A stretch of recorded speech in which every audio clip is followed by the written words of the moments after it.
Hello again, and welcome to the next installment of the Who Cares About Anime podcast.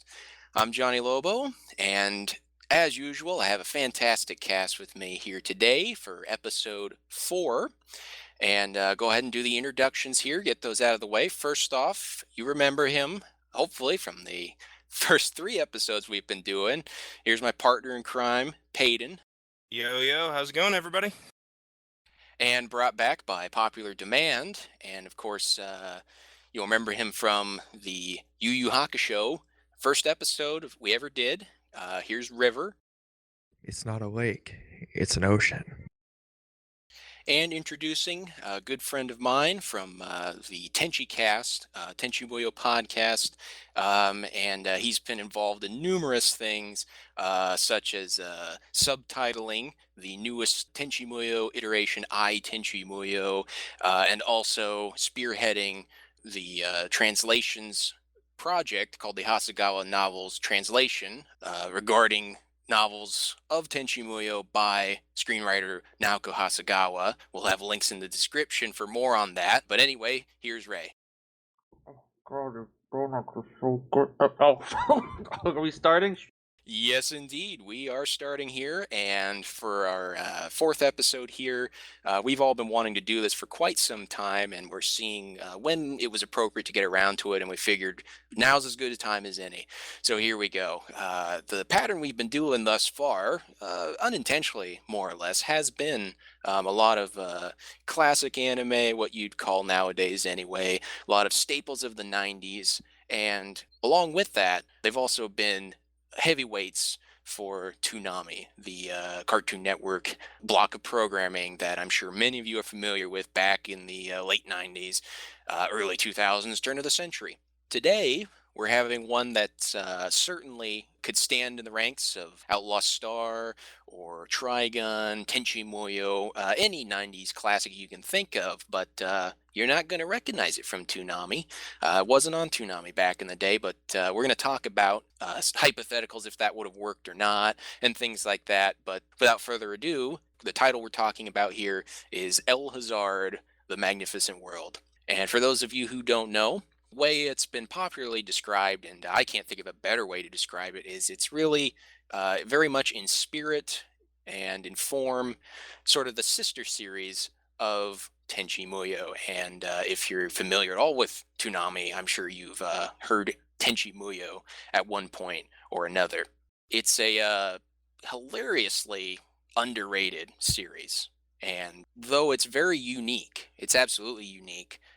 It does have some of the archetypes and tropes that a lot of us familiar with 90s anime will recognize, and also you can kind of see stylistically it very much is the sibling of Tenchi Muyo. Both are OVAs, the truest definition of that word back in the day, original video animations, and they were both directed by veteran auteur Hiroki Hayashi. Here's the part where we tell you, as with all of them, and this one probably more so than Trigun or Outlaw Star or any on Toonami, if you haven't seen it, I really don't want to shoo anybody away, but trust me, this one's worth it, and come back to this podcast later, because you're going to want to see it. We're going to be talking about it, and we're going to be spoiling it along the way a little bit here, so here we go. And it's 8 episodes, so you really not a huge time commitment to watch it before seeing this. I think 7 episodes. Do you wanna say that again, Paden? Really? Because I've got an episode 8 up on my list. Hold on just a second. If that's the one I'm thinking of, I want to say that was like a special episode that was aired later. It's kind of like their version of Night Before the Carnival. I don't know if that actually counts as OVA one, but they put it in there anyways. I can take a look. That could be why, because on my list of things it has 8. So yeah, I can reword that. I just thought I'd check. Yeah, ANN has it listed as 7. I'm gonna go check my set to see if they do have 8, because that might be the extra episode that he's seeing. That could be it, because I just didn't watch all the way. Like I said, I didn't get to the last episode, so maybe I did watch the whole thing. I'm only seeing 7 episodes for the Blu-ray, so that 8th must be the extra episode. I don't know if they included that one on that Blu-ray or not, but we'll roll with that for now. And if we find out otherwise, we'll do we'll do an emergency recut. Anyways, let us continue. Yeah, I'm pretty sure it was just that extra because I was watching it online. Well, I think you're right that they didn't have that on the Blu-ray, and excuse me for watching it on my Blu-ray sets, fellas. How silly of me. Listen, listen here.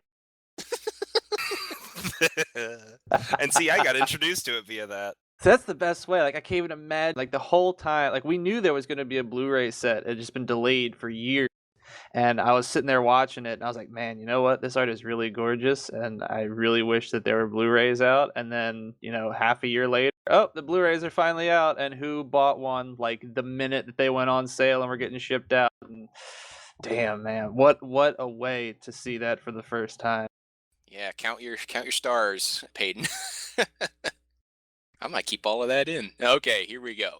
We're going to go around, and if you just say, how did you first hear about El Hazard, since we did not have the convenient gateway of Toonami like many other series that we just mentioned?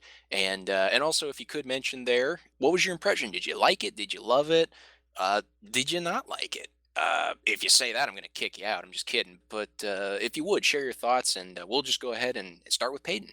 Well, I was introduced through our one and only Jonny Lobo, letting me see it on Blu-ray set, so I saw it way after the fact.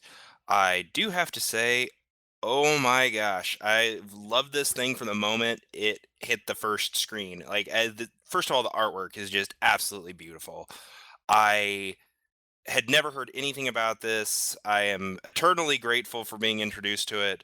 I recently just got back to rewatching. I was joking with my friends that, I was having to rewatch a series for a podcast because the first time I watched it, I drank almost as much as one of the main characters. So, we'll get into that in a bit. But I do have to say this: every single minute of this show, I was just completely engrossed.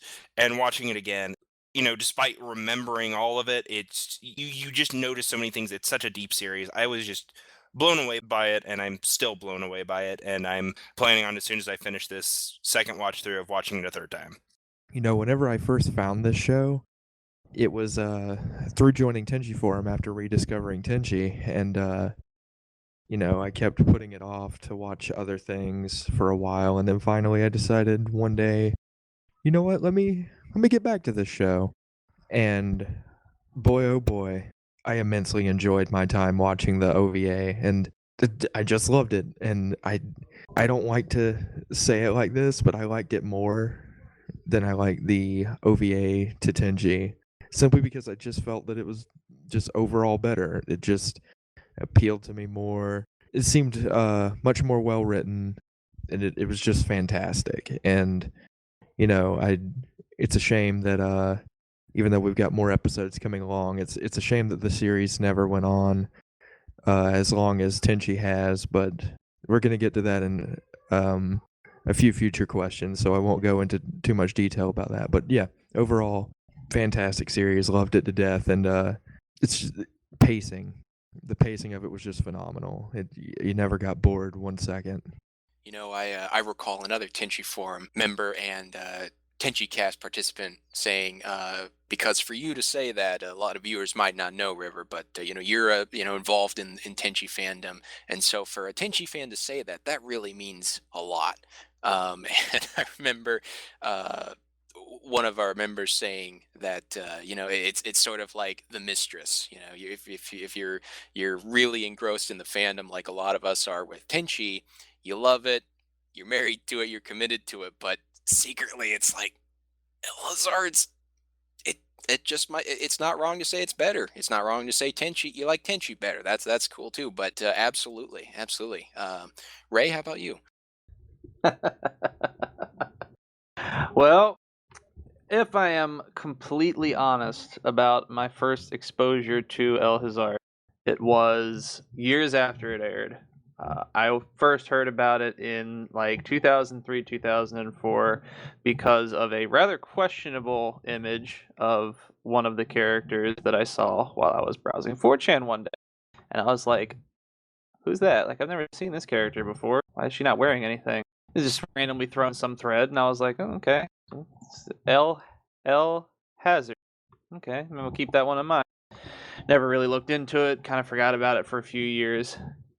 got back into Tenchi fandom after a long hiatus from anime fandom and just anime in general. A lot of different things, and I got to talking to the boys from Tenchi Forum, and they were telling me, they were giving me some direction, like, you know Tenchi, but here's where you can branch off. And they mentioned El Hazard, and I was still calling it El Hazard at the time, much I'm sure they wanted to rip my face off for doing so, but I didn't know any better. And yeah, I started watching, and then I saw that character again, and I was like, "Oh my god, I know this show. I've seen this show before. It's just yes. Okay. I mean, I haven't seen this show, but I know I've heard of it. Like, just huge blast from the past. Really felt terrible though that I had not gone out of my way to watch it when I first heard about it in the early thousands, because oh my god, a lot of people claim that there is a nostalgia that tends to cloud the opinions of those who lived through the 80s and 90s era of anime. And it's true, there was a lot of garbage back then, absolutely. But there was something just so perfect about the height of the OVA formula that allowed for just the best blend of, high budget animation, fun dubs, even if they weren't exactly the most accurate, and just fantastic, all around good feeling watching these things. Like, the way I best described it was, after I'd finished watching OVA 1, it was like I had nostalgia for something I'd never seen before. It was just a generally good feeling to go all the way through it. Like, 'cause it was just so good. And its DNA that it shares with Tenchi may, influence that in some way. I won't deny that. But it's so different, and it's just so creative on its own, that even with the similarities in the characters and some of the situations that they do end up in with, compared to Tenchi, it's still just, on its own, it stands strong. Uh, and I really just felt terrible for having taken so long to get around to it. And I think it's just one of those unsung heroes of the 90s. That could have been bigger, could have been a much larger presence, but things went the way it did, and it is very unfortunate. All right, now the question has to be asked: which character did you find? It was Shayla. No shame in that. Thank you, sir. And it's not my favorite character, but that's just, who was there at the time, and I'd never really thought about it again until I started watching the show, and then she showed up on screen. I was like, oh my god, I can't believe this. Deja vu here. But that's the way you described it, Ray. That's very similar for me as well. It was friends on Tenchi Forum. A lot of them you've heard on the cast already.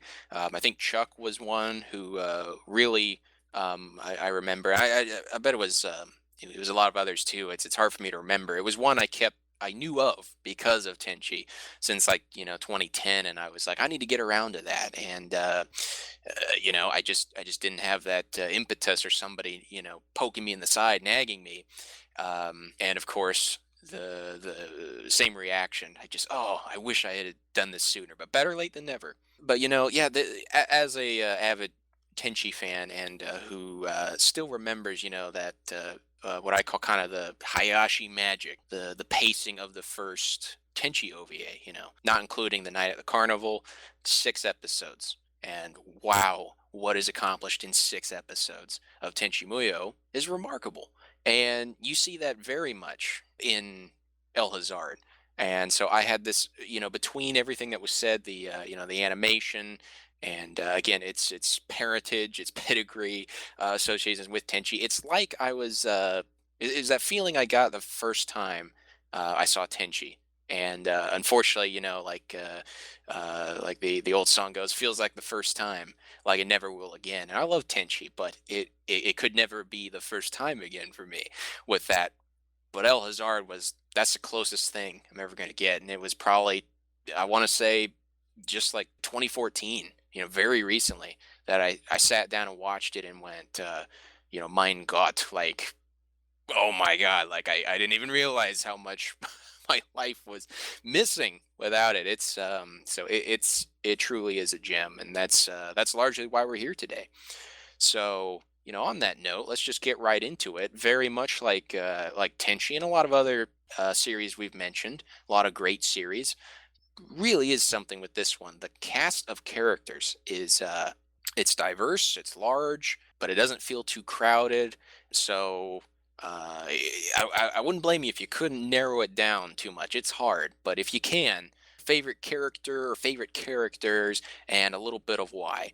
And let's go ahead and we're gonna go to Ray this time. Well, the first character whom I absolutely fell in love with was, Janai. Like, he's just, when you think of villains, you think of guys who are just absolutely cruel. They have a dark side to them, yes, but they're very often more dark than anything else. Janai is an angry teenage boy who just has an ego about him. He's a dweeb through and through. Like, there's a reason why in every iteration of the show they specifically made the dubs use his laugh in a very specific manner, because that's the kind of character he is. He's maniacal to a comedic degree, and I thought that was just extremely refreshing to have. He's not a man of power, to compare to Tenchi, since it is the closest thing related to it. You have Kagato in OVA 1, who is just this very powerful being, who does these horrible things, and he does them all himself. Janai has no abilities. He's a smooth talker. He gets in the right situation at the right time, and he uses that luck to his advantage. But he's not the smartest. He's kind of stupid in a lot of ways. He's just a dweeb. He's a huge dork, and I love that about him. And how they use that balance to make him somebody you should be kind of afraid of, but at the same time you're kind of laughing at him when the camera's not pointed at him, because God, dude, he's so ridiculous. He was definitely that first one where I realized, okay, this show is going to be special. Fujisawa would probably take second place. I just love the character. He's definitely not original to any degree, but I just loved him being there. Just this drunk teacher, trying to be the grown up character to everybody, but it's just as much as a kid as everybody else on staff is. And he's got some great lines. Definitely one of my favorites there. I'm trying to think about the girls. You got all the girls in the show. Which one of those would be my favorite? It's a tough one there.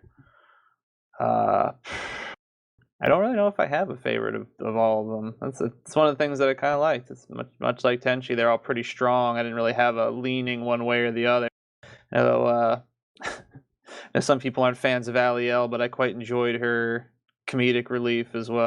It's just one of those El Hazard things, very serious stuff was going on, but it never took itself too seriously. And a lot of the characters just had so much depth that I just say I like them all. Like, they're all my favorite, really. It's kind of where I'm going with here. But yeah, Janai and Fujisawa would be my top two, I think. Whenever it comes to the characters, I'd honestly have to say the first character I picked up on was Janai. Just listening to his pretentious, his self-absorbed entire speech that he gave on the school news as soon as they uncovered those ruins at the bottom of the school. From that moment, I just knew that I would hate and love this character at the same time. I knew exactly what kind of person he was. I knew he was very much the kind of character to take the spotlight. I knew he was going to be an antagonistic character the moment that I saw his straight up hate for Makoto. And one of my favorite scenes is whenever he's recalling all those times that Makoto was completely oblivious to him, and he was just upstaging him every single time, and Janai was just taking it in the way that he knew what he was doing, and it was just driving him insane. And then the trademark laugh started whenever he said that he was going to capture Makoto to save his presidency. Just, yes. Whenever he became a villain, full to help out the Bugram, it was just fantastic. Other characters I really liked, honestly, it was other than him, it was Mr. Fujisawa. Like, who doesn't like a drunkard coach? And it's just some of his lines. The English dub nailed his character. Just the gruffy, down to earth, blunt character that he was. And it was just great to see him just destroy everything, and then it turns out that he gets weaker by smoking or drinking. Those two were my favorite, but I'm not going to say that any of the cast was bad in this show, because Hiroki Hayashi has a way of writing fantastic characters that are pretty much all good. He doesn't really have a bad character, like Ray said over here about Aliel. A lot of people didn't like her, but she was still good for what she was. Like she still had more depth than most comedic relief characters in pretty much any anime I can think of in the last 5 years. And it's just a fantastic show. Like, and the characters are just all good. I may have my in particular favorites, but every single one of them is just a fantastic addition of what makes El Hazard what it is about the characters. Well, first of all, I have to start off by saying that Fujisawa is hands down my favorite character. I mean, I've got kind of a top three here, but Fujisawa, there's just something about him. He's so incredibly dopey, but yet completely lovable, and like you can take him seriously when he's sober because he's a complete badass when it comes to fighting and everything, with all of the superpowers he gets and everything like that. And the wonderful irony of him having to be sober to do it was just a wonderful plot device. And I think his overall like way of handling himself is just very human and very interesting. And I think it is very well done the way that they have his, like, he always has an excuse for why it's okay to drink suddenly. And they do really do alcoholism a like they really do a good interpretation of it on this show. I mean, it's El Hazard really captures that whole like, oh, I can stop anytime I want kind of thing going on with Fujisawa, and it's just really well made.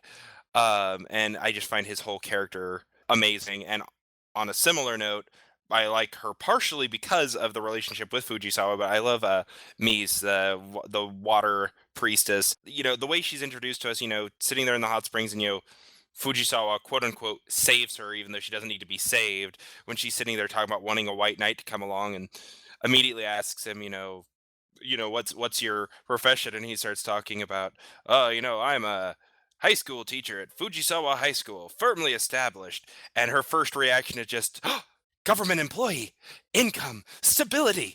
And that's the first real look we get of her, is this like just completely cartoonish, over the top, like almost gold diggery moment, and it's just absolutely beautiful. And then she continues to grow as a character in personality and in comedy, and I just absolutely adore the way they play that, and they unashamedly play that. And as far as third character, if I could isolate Jinai's laugh as its own character, which I'm pretty sure no one in here would argue that that thing has a life of its own, I would definitely say that would be my other favorite. Jinai in general is great, but his laugh is just makes the show for me half the time. That might be the first time I've heard that, but you're right. That thing, it's got a it's got a reputation all its own. And boy, this was a tough one because, like you all said, all of the characters were great for their own reasons.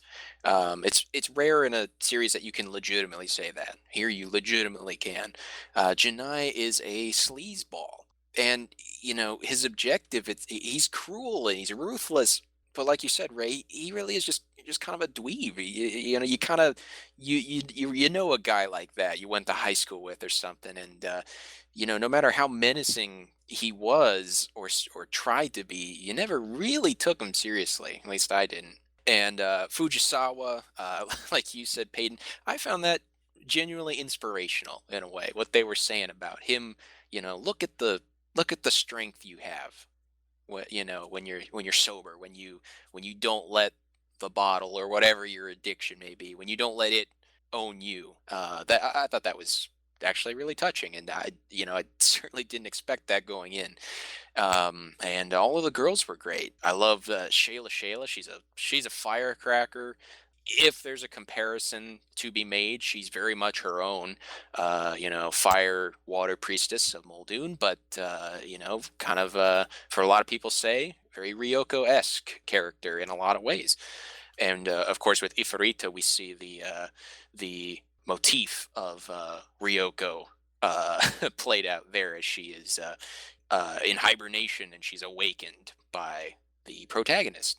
I really liked Nanami, Nanami Janai. I don't know what it is about her. She just seems like a really sweet girl, and she's very, she's very plain Jane, but she's competent, and she has a bit of an attitude when she has to.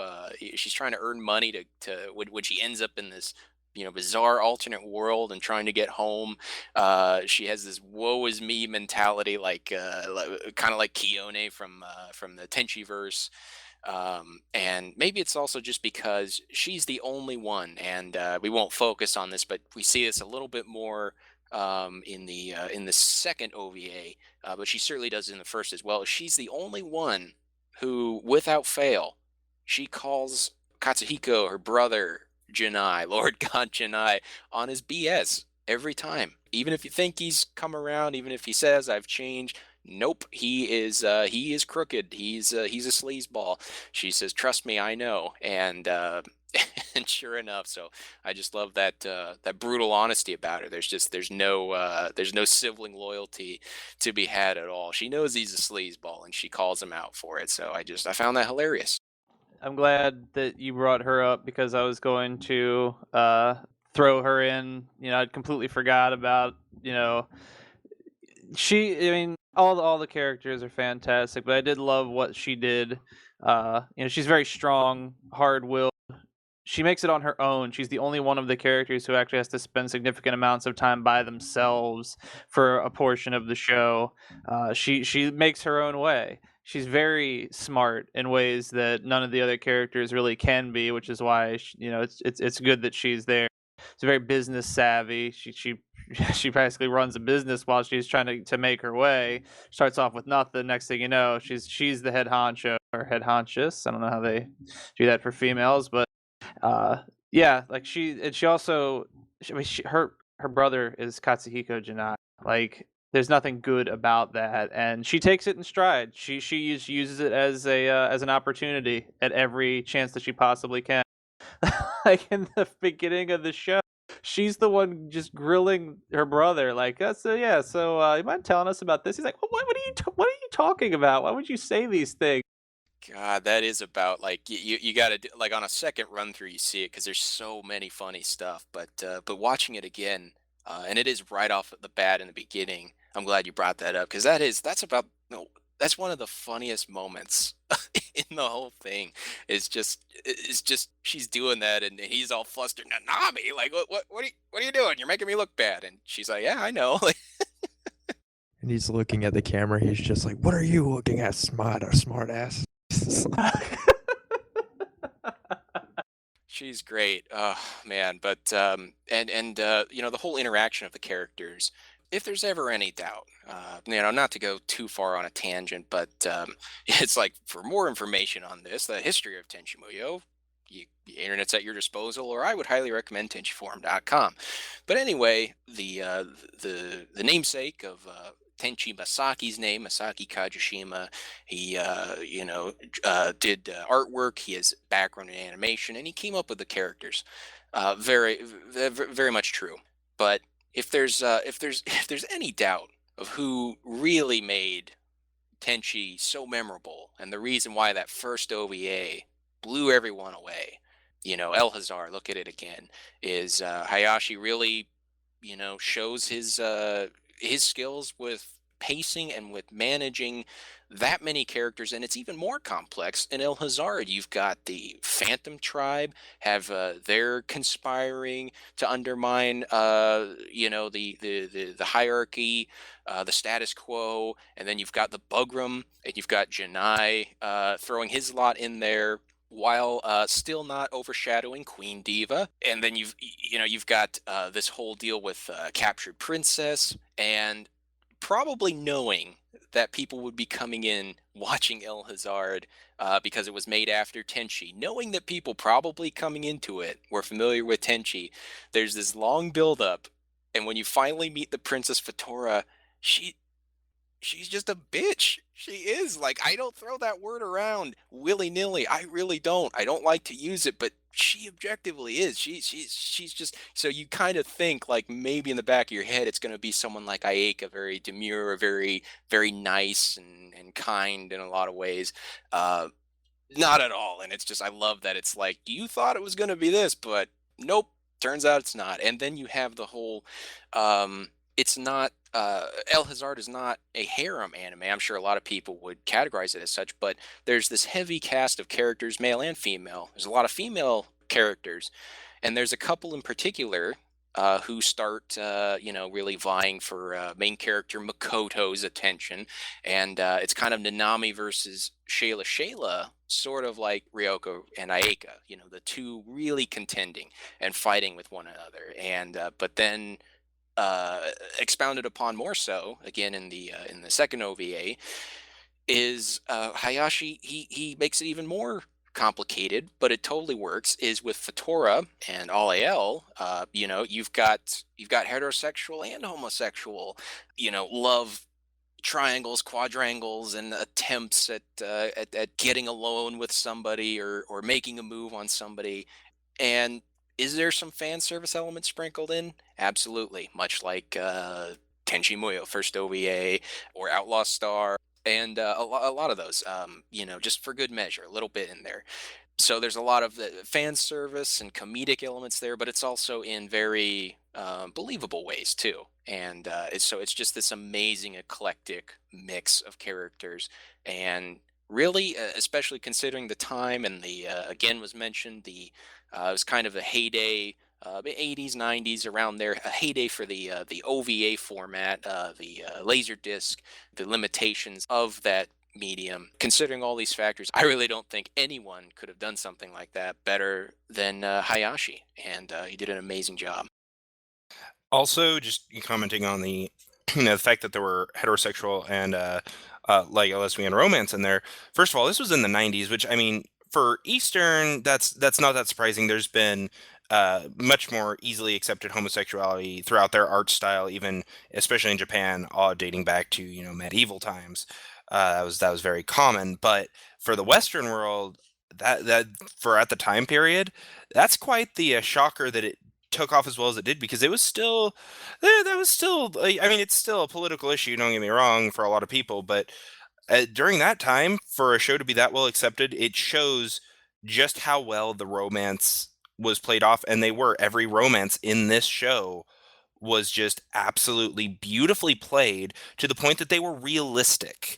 I mean, even the two people vying over one person, it was very much like a very believable rivalry between two people over one other person. And then the other romances, they were all very unique but human relationships, which I think really set this apart from a lot of other series. Something else interesting about that is that there were a lot of relationships, and as John had mentioned, people would like to qualify this as a harem show, but it's very different in that Makoto only really has the two girls going for him. Two of the Muldoon priestesses barely even recognize that he's there in half the scenes they're in together. Mise obviously is very obsessed with Fujisawa, so much so that it becomes a plot point for further iterations of the show. Afra has just no inclination for any person whatsoever. She just shows no interest at all in relationships, which is just kind of her. I thought that was very refreshing, and that she just she was, I think she was the only character that didn't have any interest in anybody. She was just kind of there doing her thing, provide a good foil for everybody else who had somebody who they kind of had their eyes on. But then there was also on the other side of things, and this is a kind of an interesting plot point in making things human. Uh, Even Janai is in a kind of a situation where he's in a relationship without kind of realizing what he's getting himself into. It's not exactly consensual. And I forget if this was brought up at the very end of OVA 1 or if it was in the first episode of OVA 2. I want to say it was the very end of OVA 1, like the very, very end of it. Maybe even that extra episode that we were talking about pre-show, where Queen Diva shows up and basically says, "Listen, the hive is in bad condition and we need to repopulate." Or there's a suggestion that repopulation needs to happen. Janai wants his army rebuilt, and then she kind of leans in a little bit and gives him that look, and he just like is immediately afraid of everything. He wants nothing to do with this. Like, sex is not really something that he sees himself needing or wanting. That dweeb aspect of things. But like everybody, there was a relationship everywhere, with the exception of Aphra, and they all just felt really natural and human, to some degree, even when Diva is kind of not human. But it still worked, I think, because of the way that Janai took it. He didn't roll with it. He was like, no, I don't really want this, actually. Absolutely. Kind of. He kind of saw her, I think, kind of as a whole part of the package. He got his queen, he has his kingdom, he has his army. But it's hilarious. I can't remember where that's from exactly. But along that line, in a humorous way, as was all said, that's why I said there's fan service, but at the same time, it's not all just for the gratification of the typical male viewer. So there's the lesbian aspects, but not in a male viewer, oh yeah, kind of way. It's just it's another element, and along those lines, reciprocity is something that gets dropped a lot, I think, with harem titles. I'm sorry to talk them down, but that idea of everybody's their own person, and actual relationships require reciprocity. And even though Makoto has Nanami and Shayla crushing on him, it's really clear from the onset, like, who does he really go after? He goes after Ifrita, and then as she develops, and literally gets to become her own character and not just an element of destruction, a tool. She feels the same way, and so it's kind of an interesting what if with considering that's how Hayashi saw things, and he was directing the first Tenchi OVA. So maybe go back and watch that and keep that in mind. Think of, how did Hayashi see it? Just food for thought. But along the the line of thinking with what ifs, we're going to go into a big what if scenario here, because even as we speak today, I'm hoping it's getting more attention, and that's great. But it still really is a hidden gem, El Hazard. Considering, with its company Pioneer, it was an amazing dub.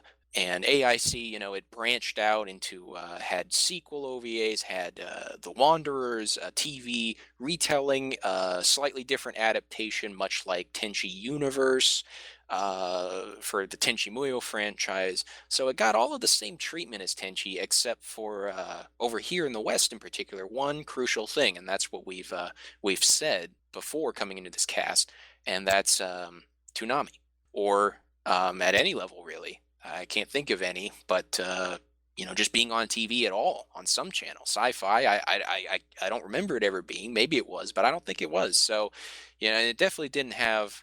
It's hard to convey to people today, with the internet as it is now, and we have Crunchyroll and Funimation streaming and all this stuff. Toonami was kind of the gateway, the gateway drug for anime. And so it's like, if you made it on there, you made it. People were going to see it. And El Hazard didn't have that. So let's just kind of do what if. Like, what if it was switched with its sister series Tenchi Muyo? What if Tenchi Muyo didn't get the Toonami royal treatment and El Hazard did?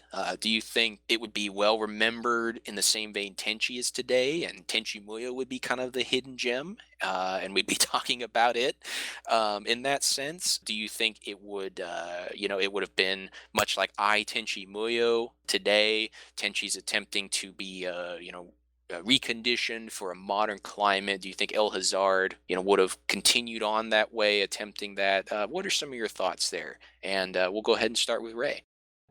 It's very interesting. There's a lot of things to think about when you try to consider, would El Hazard match or, even go further than Tenchi had it gotten more recognition. As you say, what if Tenchi didn't go on Toonami? What if that show ended up being El Hazard instead?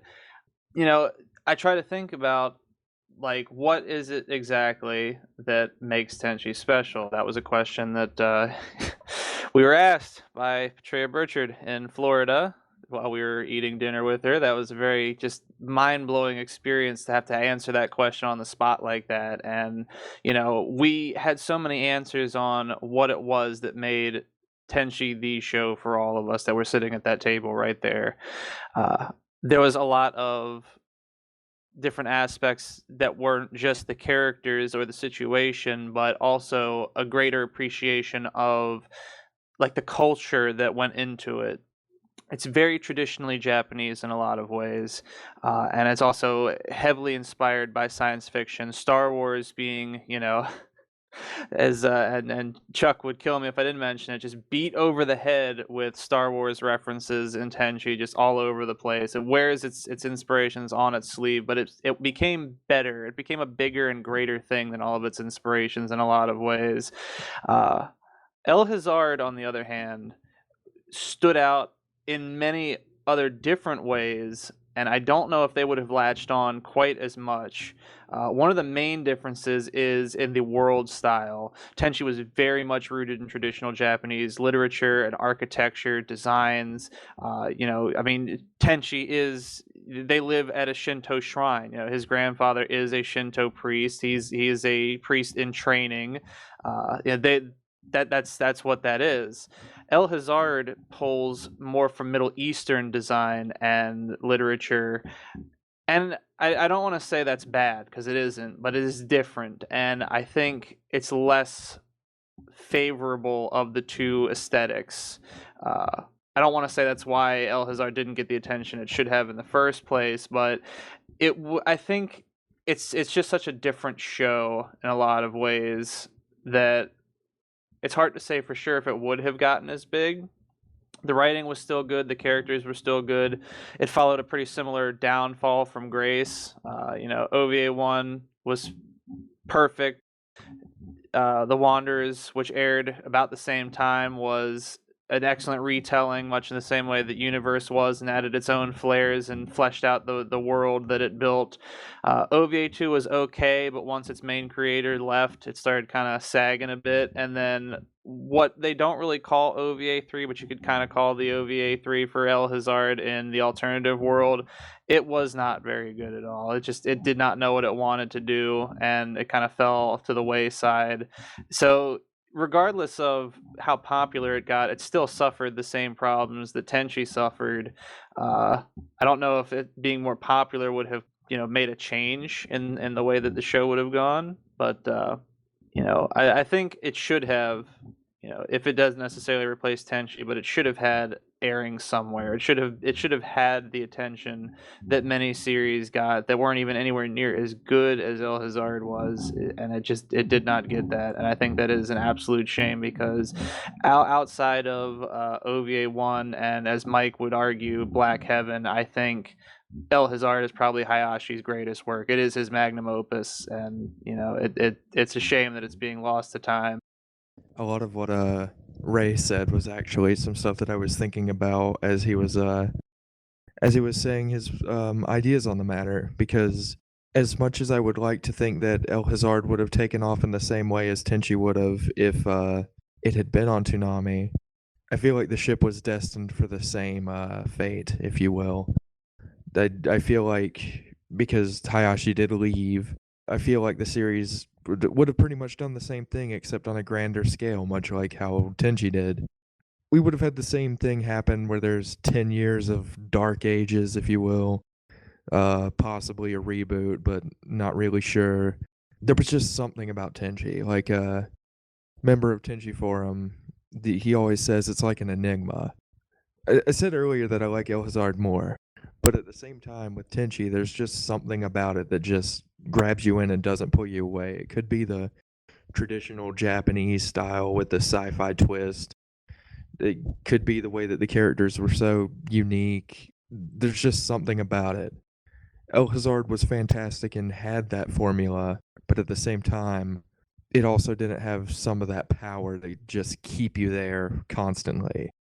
And I'm not really sure what that whole thing is, but It could have been watching it on Toonami. It could have been the whole camaraderie that became of it. It's just one of those big things, like the mystery of what was before the Big Bang. I just don't know what caused Tenchi Muyo to just hold as many people as it did, but El Hazard didn't have that same effect.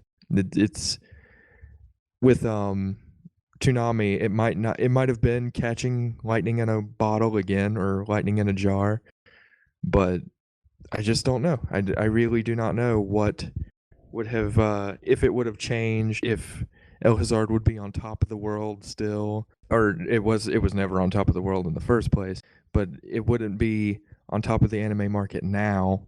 Uh, Stuff like that. I just don't know if it would either have faded into obscurity like Tenchi has, but on a much grander scale. You know. Also, I do. Also, quick note: I do think it played on one TV channel, but I don't think a lot of people watched it. It was the channel before G4 existed.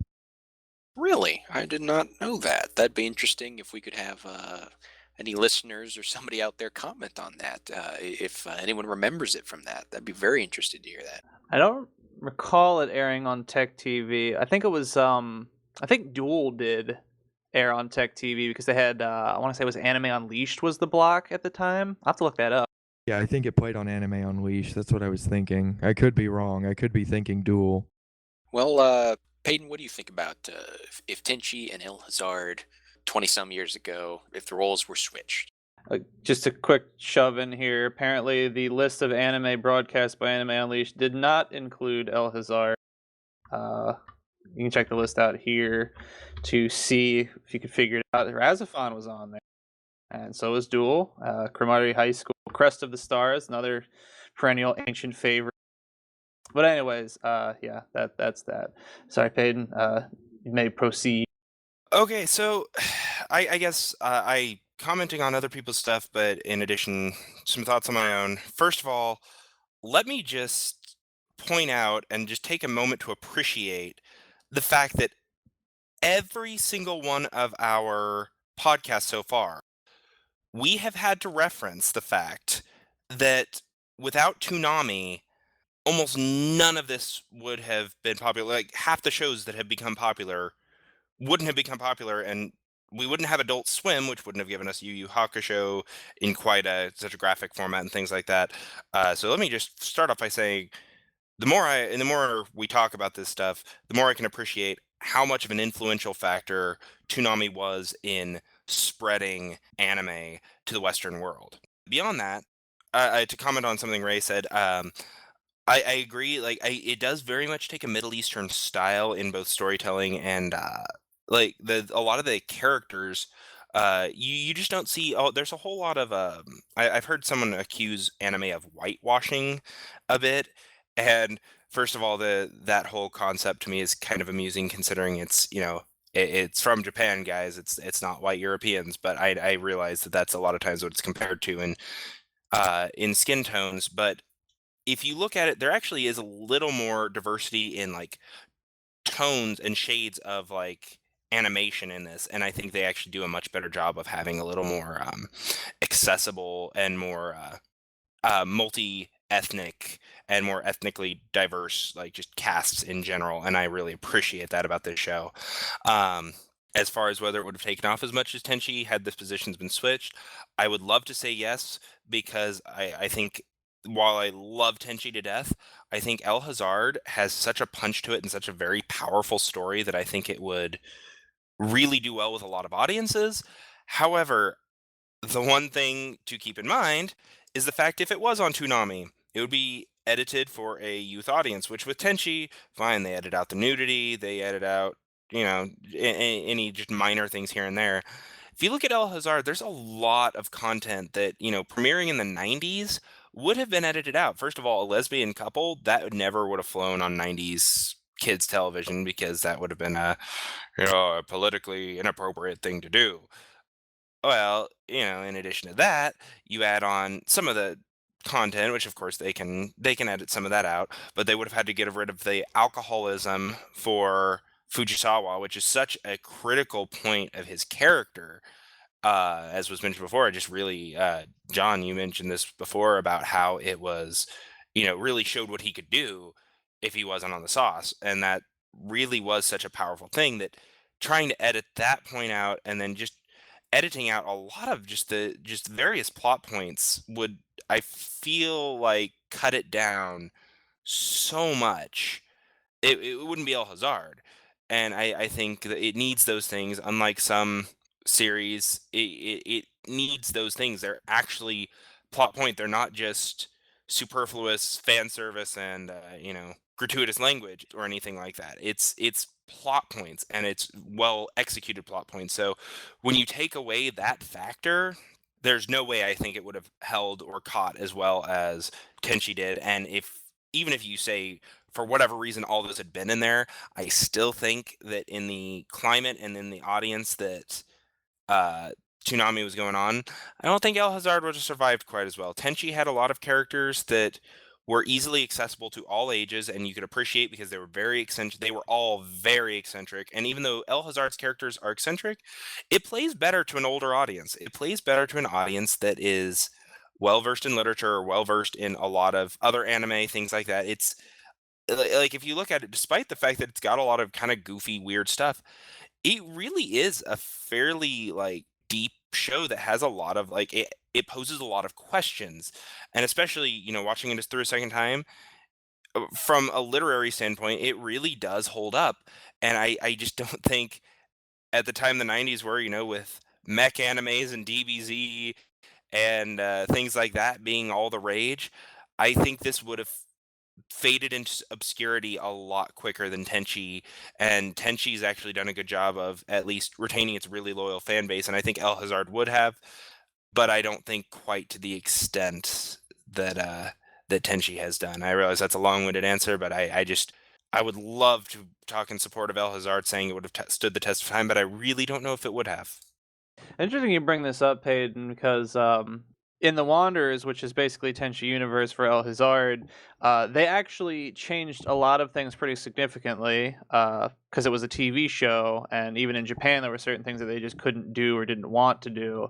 One of the major changes was they actually got rid of Fatora entirely. She does not exist at all in the Wanderers whatsoever, and as a result, Aliel's lesbianism goes away, as does pretty much her entire sexuality.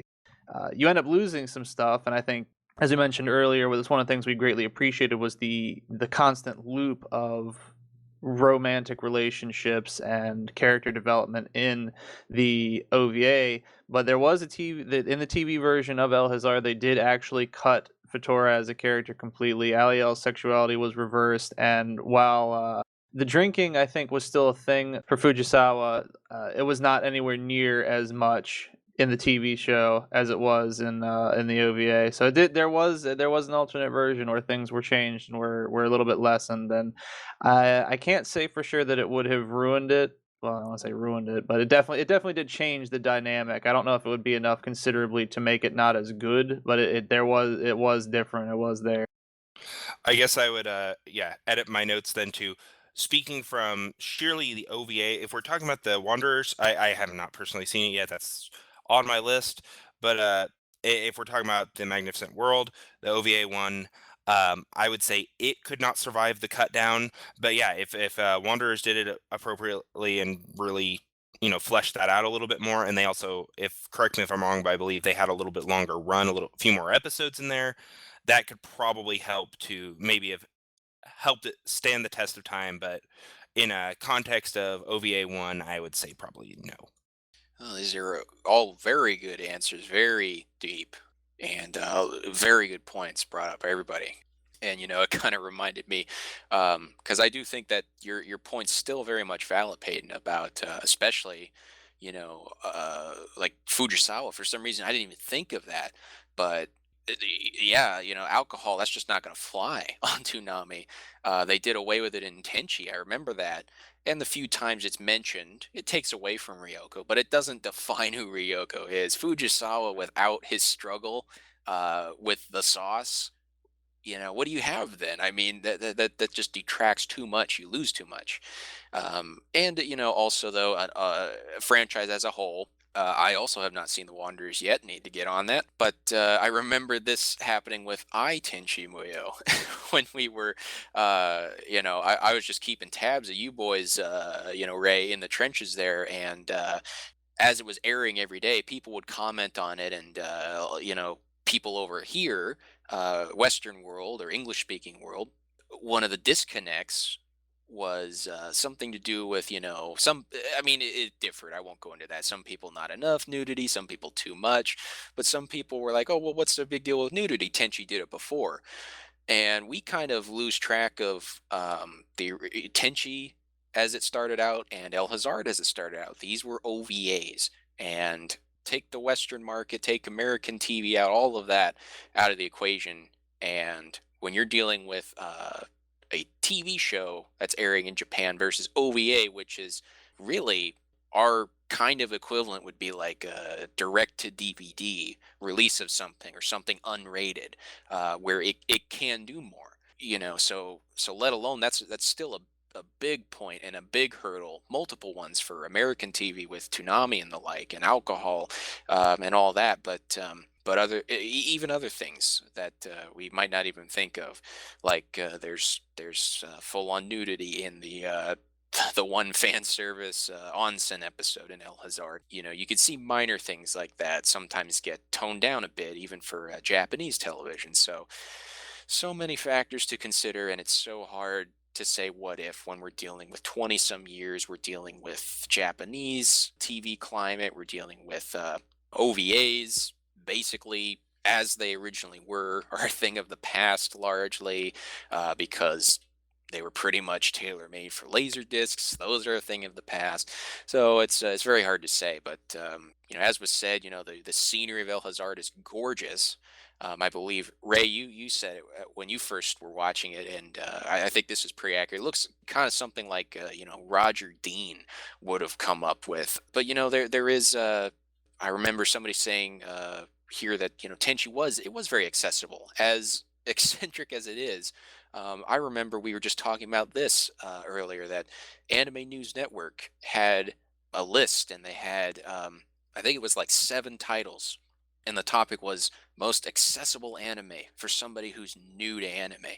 And Tenchi Muyo was the number 1 pick that they had for if you were to get somebody to anime, what should they start out with? And they said Tenchi Muyo. And as bizarre as Tenchi Muyo is from like a Western standpoint, especially considering 20 some years ago, I laugh as I remember the Peter Cullen promo where he's talking about princesses and traverse the stars in living ships. They're flying around in tree ships, and Ryo-Oki is a cat and a rabbit mix, and she changes into a spaceship. As bizarre as those are, there was still, for audiences both in Japan and elsewhere, it was grounded on Earth. It was grounded in what was then modern times. And it did have a lot of contemporary stuff people would associate with sci-fi. It had, like light or laser swords, not lightsabers, certainly not. No, not at all. But basically, yeah. So it had a lot of Star Wars elements like that. It was spacefaring. El Hazard wasn't. It was a different world. It was a different dimension, or it was in a different time as well. And I think it was very well done for the plot. There was the causality loop with Ifrita going forward in time. Makoto goes back in time, and all that. So I think it would have been fondly remembered, much like Tenchi Muyo is for a lot of people, or Outlaw Star is, or a number of others. Anything that was on Toonami. If you throw that out there in the internet in a comment section somewhere, you're going to get a lot of people going, "Oh yeah, I remember that show. I love that show." And even if it doesn't go further than that, that's still something. And El Hazard, I think, would have had that, but very much, like was said, inspired by sort of a Middle Eastern, and not what we associate today, but in times past, the Orient or Oriental actually referred to what we would call today the Middle East. And in literature, from the Far East and for us in the West, it has long been used as a backdrop because it's exotic and it was foreign and it was different. And El Hazard, they used that to very effective ends to give it that a whole nother world appeal to it. But I think that would have hampered its staying power a little bit when you're up against something that has spaceships and lightsabers. So we mentioned Tenchi a little bit, and AIC was a company. It had a bit of a a low point to say the least in the last several years, but they're kind of getting back on their feet. And as we speak now, we don't know where it's going to go. They're trying to get Tenchi Muyo going again and getting some steam behind that. And so some of us have wondered, how plausible is this? It's debatable. Maybe it's not very plausible, but some people are saying, hey, with AIC, if they really get going again and we have kind of a peak again of anime again, and AIC starts wanting to reboot old titles, classic titles, how do you think El Hazard would fare today if it was rebooted, if it was given a quote unquote facelift, kind of like Tenchi was with Tenchi Muyo? Would you like to see that or not? Do you not want to see that? Do you think it would do well or not do well? And what are your thoughts there? And we'll go ahead with Paden. First of all, is that really a question? Would I like to see a remake of this? Believe the answer there is a resounding yes. As far as how it would last in a modern climate, I think I want to hold off on my like official prediction of whether that will happen or not. Partially on, I want to see how well I Tenchi Muyo holds up, because I think that's going to be a really good indicator. But I believe that El Hazard's story is in depth enough and the world is interesting enough that if they rebooted it, especially if they kind of freshened up the animation style, even though I love the animation style, a lot of people don't like the 90s animation anymore because, oh, we need it to be new and fresh, and that's fine. Whatever. I think if they updated that, they would really, really have a hit on their hands, because frankly, a lot of the content we've been talking about that I referenced earlier from OVA 1 that would have been taboo back then is just kind of old hat now. It's just perfectly fine. I think if we got into that, you could not only have it, you could do more with it. I think you could really jump into the problem of Fujisawa's alcoholism. I think you could jump into the romance between two female characters. I think you could jump into a lot of these things that were like, fun parts of it, or like important but sidelined parts, and really make them major plot points. And I think that's awesome. And I think it's something we can do in today's market that just really wasn't possible for a lot of years. And I think overall, I think they could really do a lot with it. And if they were willing to give it another go, I think AIC could really, really do a lot with it. And I would love to see them try. I think it deserves more than an OVA, and I think while I liked the layout of I Tenchi Muyo, I think El Hazard is the type that needs the full runtime. I don't think they could last in 5-minute snippets. They may get a lot done in a short amount of time, but I just don't think people would follow it, where it doesn't have quite as much of a loyal fan following as I Tenchi Muyo, or as a Tenchi Muyo, the Tenchiverse in general. And I think that if they could reintroduce it, basically just do a reboot of the OVA with modern tech, modern animation, and just really get it going and delve into it, make it gritty, make it in depth, pose a lot of the same philosophical questions they did before while still having that same levity and fun. I think I don't know if there's any way it could fail. Well, it's an interesting thing to think about, because the way that the story is laid out and the way that all the characters are represented, I'm worried that in a modernization that some of that would be lost. It's the characters, it's their personalities, it's the setting that made it what it was, but I'm worried that if they want to market it to a modern anime climate, they will have to essentially water down a lot of the elements that made it what it was. I mean, sure, Peyton said that a lot of the stuff like the lesbian relationships and some of the more risque scenes of the show would easily pass through today. But at the same time, this may be a bit cynical, but I feel like the modern anime viewer of in the mass anime part of everything, I feel like they wouldn't be able to grasp the concept and the entire meaning behind a lot of the actions, like with Fujisawa having to let go of alcohol, if you will, to do what's right. Stuff like that. I feel like they wouldn't pick up on that unless it was directly thrown into their face in the dialogue. That's the biggest thing I worry about, and I might be a little bitter thinking that way, but it's just something I would worry about, especially if they wanted to market it over here. That, and they would market it in a very fan pandering way, like Chobits. I love Chobits to death, but whenever I watched the previews for it, I was not impressed because I thought it was going to be completely different than what it was because they marketed it in a very fan pandering way. I'm worried that's what would happen to El Hazard. Hell, that's what I'm worried about they're going to do with Ai Tenchi Muyo. Sure, I would love to see a remake, but the cynicism wins in this round for me because I'm just worried that something along the way will water down what made El Hazard what it was and made it as great as it was in a modernization. I'm all for remakes if they're good, but the good remake is hard to come by. I might just jump in, throw in my 2 cents on your thoughts as far as the whether people could grasp it or not. I will. I mean, I can see where the cynicism comes from because there is a lot of that in. There's a lot of just not really well, shall we say, well versed people when it comes to some anime tropes, and I won't get started on some of my rants about that. But I honestly do think there are a lot of fans out there, especially if you look at a lot of fans that are of like the film critic nature or of like, hardcore long-term anime fans or things like that, which there are still a lot of those out there. I think a lot of them still have the capability of getting. I don't think everyone's to such a low, average IQ level that they won't get it unless it's thrown in their face. There's still a lot of good stuff out there that is very subtle that is being picked up on really, really well, not just in the anime world, but in the entertainment world in general. And I guess I would argue, especially maybe I'm biased being from live theater, seeing a lot of stuff coming through, and that's a lot of that is thrown in through subtext and things like that.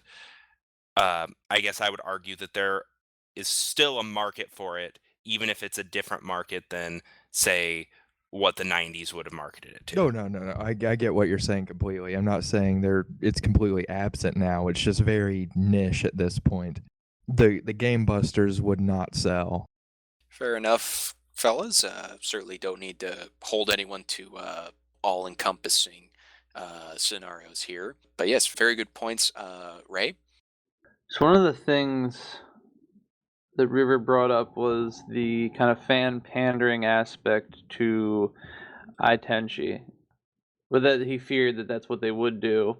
And I mean, when we take a look at it, Ai Tenchi was pretty much exactly that. It was a way to get the show back in front of people's faces. But in all actuality, it was really a show for the fans. There were so many little nuggets of things hidden there that we sat as fans and watched and realized, and just our hearts filled with glee as we realized, like, oh my god, like that's from this, like they pulled from this, they're referencing this episode from this version of Tenchi, they're talking about this thing that we didn't think anybody would remember. It was very much a fan show, and there was kind of no getting around that. El Hazard had its fans, but it was not a giant of the 90s, as we said. Even in Japan, it did well, but it was not huge. It was not a Slayers. It was not a Tenchi. They don't really have fans to pander to so much. They could do a lot to bring the show back on its own strengths rather than just banking on let's hope that the old guard is still sitting around and will kind of crawl out of the retirement home for a bit to watch the show that features characters they knew and loved from 20 years ago. El Hazard, if it were to return, just simply could not count on that in the States or in Japan. It would have to do it on its own. And I think that would put it in a much different position for a revival than how Tenchi got. Because Tenchi, as we found out through Nagishi after I finished on Twitter, he had mentioned that there was going to be a Tenchi Muyo in Love 3, a fourth movie that never got made. It was in planning back in 2009, and it just kind of, AIC had been through a lot of turmoil lot of monetary woes and just could not fund doing a movie.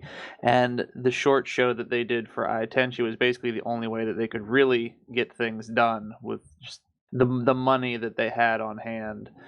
El Hazard would be in a much tougher position because they would not be able to do that and get away with it. I think it's just kind of like how Paden said, it would need to be done on its own strengths. Instead, 5-minute episodes would not work because El Hazard is a much richer experience overall.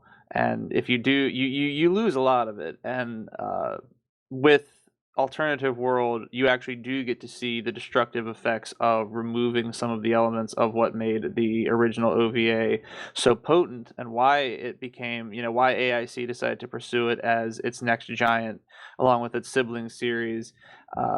But what happened, and I think it would be in a much different position where if it were to get a revival, it would be a much more serious attempt at a revival.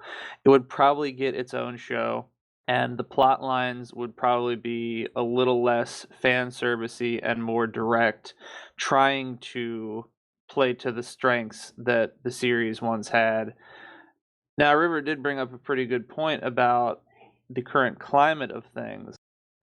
I don't really watch anything at all, so I don't really have my finger completely on the pulse, but I have seen a lot of what is out there, and I've looked at some of the stuff that tops the polls these days, and I think he does kind of have a point in that it's very different in a lot of ways than what you see on these top lists, and I don't know if it would be very well accepted these days as opposed to back in the 90s, where a lot of what it was doing was kind of considered a no-no, slightly taboo, even though the thing, taboo isn't really a thing for OVA stuff, because you could just kind of do whatever you wanted to. I don't know. I mean, I would love to absolutely see it happen. You get some more time with these characters, and that world that we got a glimpse of. But there are a lot of complications to that, and I just it would take a lot, I think, for it to really pull itself back up, because Tenchi is fondly remembered, and that's why I Tenchi happened. El Hazard is fondly remembered, but not nearly as much, and I don't think they'd be able to count on the same strength of the public mindset that the shows once had. So it's very difficult. I don't want to be pessimistic and say it wouldn't make it, but it would have an incredible struggle to make it a profitable, worthwhile venture for AIC. I mean, everyone's answers were phenomenal. I think I did a great job picking the cast for today, because and actually everyone, you guys always end up making me kind of being the last one on the totem pole to answer. I'm not intentionally reticent with my answers or wish-washy, but it's very tough because, especially here, we're dealing with a lot of what ifs and trying to fill in the blanks. So I guess just real quick listing off for me, do I think it would fare well? Not particularly. I don't think it would do great, because I think Dreamworld, if they did it upright and just had the money to do it, I think it would do really well. But I think just seeing what something, even with the because again, in the 90s, Tenchi was huge. Even for something like that to try to come back, they play it really safe, do 5-minute each installments, and it's set in school. Set in a school, just like it's been like the last 10 plus years of anime, probably longer, is just we'll set it in a school. That happens all the time. Even when something gets popular, Attack on Titan right now, they got like spin off manga or something. I haven't looked into it, but it's like, oh, no, they're set in school and they're school kids, and for some reason that's still default mode for people marketing this stuff, and they're going to keep doing that until they literally run it into the ground. As much as I think that's been overused, and for other reasons, I Tenchi had the right people involved, Nagishi involved, and had all those esoteric references that the hardcore fans loved. But at the end of the day, it works because, again, it comes back to what we said, like Tenchi Muyo, as fantastic as it is, and they go across the galaxy and to Jirai and these other planets, it's primarily, its home is here on Earth. You could have a scenario where Tenchi is, undercover as a student teacher, because they live here on Earth. The Masaki household's on Earth. El Hazard, could you take the characters and try to put them in a school setting, which is what they probably do, trying to market it to the current climate, which would kind of ruin it. They probably do that, but then El Hazard's so dependent on it's in El Hazard. It's in the magnificent world of El Hazard, which is not here. So you wouldn't even have El Hazard at that point. But like what Peyton said, at the end of the day, same thing with how I felt about Trigun, how I felt about Outlaw Star at the end of that cast, and how I feel about El Hazard. And like you all said, would I love to see more? Yeah, I would love that. Absolutely. Do I think it would fare well? Not really, but sort of like, well, to hell with it. So what if it doesn't do well? I wish they could just, I wish studios could just throw away money sometimes like that. Like, well, we're gonna do it upright regardless of it doing well. But unfortunately, it's got to be a give and take, an equivalent exchange, you might say. But Other anime references. we'll tune in next time. Yeah, we'll we'll get to that. Speaking of esoteric, now that wasn't very, but a lot of what ifs here. I mean, that's kind of shooting for the stars. I'm not gonna expect it. I'm just got my fingers crossed for Tenchi to survive. But if Tenchi can, if Tenchi paves the way, if AIC really gets back on its feet, and if I heard anything about that, oh, I know we'd all here would just absolutely be on board for that. And even if it was a reboot and it wasn't quite as good, I would still like that, even though I really don't like remakes. Like, they remade, RoboCop recently here. And I'm like, why? Why do you do that? But the upside to that is you could have something, and even if it's not really well done, you could ultimately, at the end of the day, have people, like you said, Peyton, the people like us, a little more, niche, or a little more, critical analysis, film students, yada, yada, telling people, hey, this wasn't as good. The original was better. And if that happened with El Hazard, I'm sure it would be totally new to people, a lot of contemporary anime viewers. But then upon hearing inevitably, because everybody's connected on the internet, people, oh, it wasn't good as the original. You'd have all these contemporary fans going, oh, the original, what? Oh, I never heard of this. And then you'd have them checking it out, and it'd be getting more love. But I do kind of like that El Hazard. A part of me likes that it's still a hidden gem. You gotta do some digging to find it, but it does deserve more attention, and I hope it gets that over the years, whether rebooted or not. So that's why we're all here. But anyway, let's go ahead and we're gonna open the floor just to some general discussions, and before we forget, as we're running short of time here, we promised the listeners some voice impersonations last time, so somebody's gonna step up to the plate here. I will do so in a minute, but before I forget, you mentioned the school setting. My biggest fear wouldn't be the school setting. My biggest fear was that they would turn this into a fan service, particularly where they do have a history of lesbian characters. I'm afraid they would make this into just a TNA fan service series that had nothing to do with the story, and I just have to get that fear out of there right off the bat. I guess this opens the floor for voice impressions, doesn't it? Go for it. Bravo, bravo. That's a man that just took over a whole country. Let me clear my throat really quick. I gotta do my impersonation now.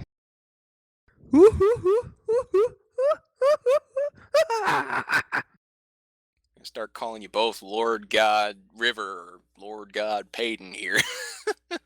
And if you would like to vote which impression you like the best, please subscribe and write in the comments. You can edit that out. That yeah. I'd say leave it. That was beautiful. Those are both far surpassing anything I could do. So that was.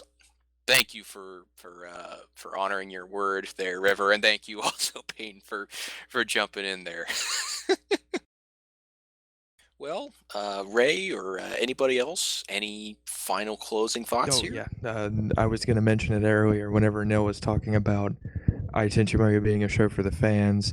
I completely know that. I think I was trying to say a similar thing to Peyton here about the whole fan servicey part of things, not necessarily catering to fans, but doing the raunchy fan service, Heaven's Lost Property, other stuff like that. I was worried that they would turn it into that kind of series, or they would at least market it that way. which would not do too well or serve any justice to the story. Also, just one other random fun fact. We mentioned Yu Yu Hakusho earlier in the series of Who Cares About Anime? Well, the voice of Nanami from El Hazard also did one of the dub voices for Botan, not for the actual series, but for Yu Yu Hakusho: The Golden Seal. And another fun fact, she was also the voice actress for Millie Thompson on Trigun. Now that is a fun fact there. Wow, and it's tricky for people, so our listeners know. Funimation did recently, fairly recently, they have now dubbed the Golden Seal as well, but the before that, the English, it was dubbed in English. The movies were before Funimation did, so that's very cool. All right, fellas. Well, if nothing else, that was a very intensive and a very enjoyable discussion. Thank you all, gentlemen, for your time.